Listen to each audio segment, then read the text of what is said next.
Seringkali kita merasa iri melihat kehidupan orang-orang di negara-negara makmur seperti Qatar dan juga Dubai. Tapi siapa yang sangka sih kalau negara-negara terkaya itu dulu juga pernah terpuruk? Lantas apa yang mengubah keadaan ekonomi negara-negara itu? Kita akan bahas di channel ini, channel Prima Plastindo, supplier dan fabrikasi biji plastik original dan daur ulang berkualitas.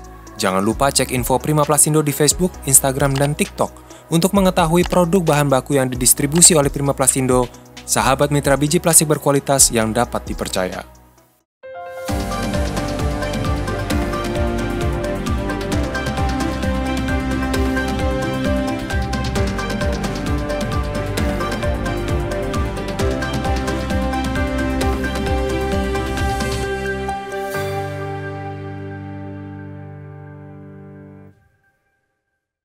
Wajar jika kita tergiur melihat kehidupan warga Dubai.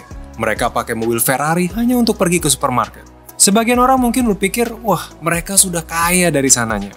Tapi siapa sangka bahwa ada negara-negara kaya yang tadinya merupakan negara sangat miskin.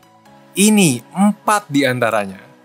Nah, yang pertama adalah Qatar, salah satu raja minyak dunia. Siapa yang sangka kalau dulu Qatar tidak lebih dari sebuah kawasan kumuh dan juga miskin. Pekerjaan sehari-hari penduduknya hanya sebagai nelayan. Awalnya, ekonomi Qatar itu fokusnya hanya pada perikanan dan juga mutiara. Namun, industri mutiara jatuh setelah munculnya mutiara yang dibudidayakan dari Jepang pada tahun 1920-an dan 1930-an. Hingga akhirnya pada tahun 1940-an ditemukanlah minyak bumi dan kandungan LNG, gas alam cair terbesar di dunia setelah Rusia dan juga Iran. Bagai menemukan harta karun di rumah sendiri, hal itulah yang mengubah Qatar seperti sekarang. Kekayaan yang diperoleh membuat hampir semua sektor kehidupan seperti pendidikan, transportasi, dan lain-lain digratiskan oleh pemerintahnya. Bahkan istilah pajak pun tidak ada di sana, selain biaya asuransi pribadi oleh negara. Nah, yang kedua adalah Korea Selatan. Dulu, Korea Selatan bahkan tidak lebih kaya daripada Zimbabwe. Bayangkan, sektor industrinya hanya berasal dari pertanian saja. Belum lagi dampak dari penjajahan Jepang yang luar biasa. Namun, bagaimana apa yang Anda lihat sekarang? Ya, negeri ginseng itu sudah jadi kiblat teknologi serta tren anak muda melalui Korean Wave-nya. Pemerintah Korsel mengalokasikan 20% dana untuk sektor pendidikan demi mempersiapkan generasi muda untuk mengubah nasib bangsa mereka. Selain itu, pemerintah Korea Selatan juga memfokuskan diri pada export oriented, di mana mereka menggenjot produksi untuk dikirim ke luar negeri. Maka tidak heran kalau Korea Selatan berada di dalam peringkat pertama dalam pembuatan kapal, peringkat ketiga dalam produksi ban, keempat dalam serat sintetis, dan kelima dalam otomotif, dan keenam dalam baja. Ekonomi Korea Selatan juga ditopang oleh beberapa konglomerat besar seperti Samsung, POSCO, Hyundai, KB Financial Group, LG Electronics, LG Chem, dan juga yang lainnya. Dengan segala kesuksesan industrinya, tidak heran kalau Korea Selatan menjadi salah satu dari 4 macan Asia. Nah, selain Qatar dan Korea Selatan, negara mana lagi yang awalnya merupakan negara yang ekonominya biasa-biasa saja?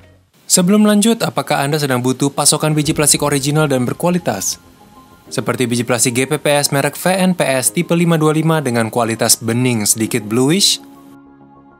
Atau biji plastik GPPS merek Trinseo 666H dengan kualitas bening transparan yang bersih, cerah seperti kristal dengan kualitas paling tinggi?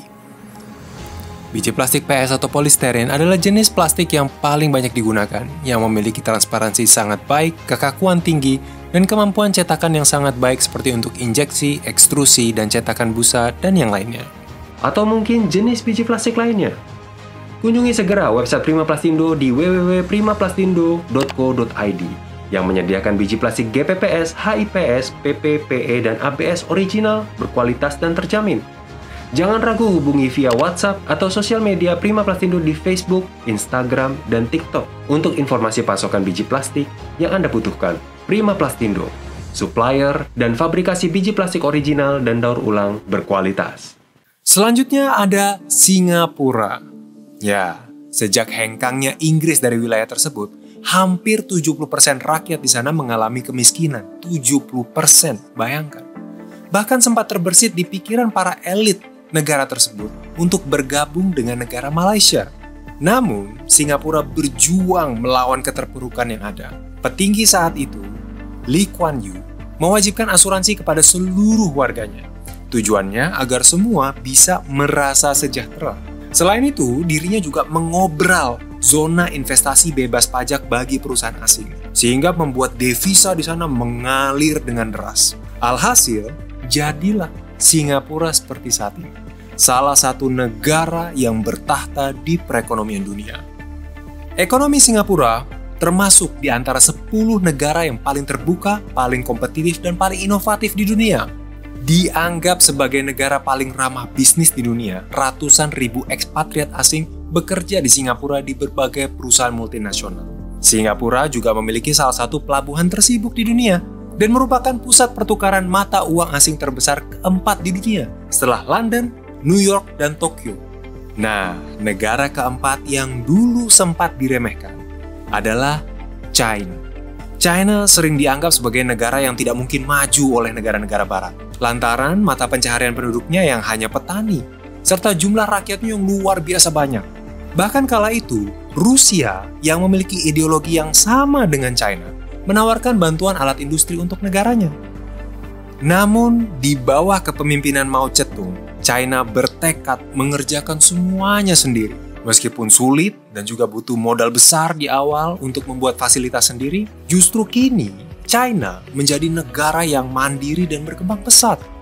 Jumlah warganya yang luar biasa banyak berbalik menjadi senjata yang membuat negeri itu merajai industri dunia.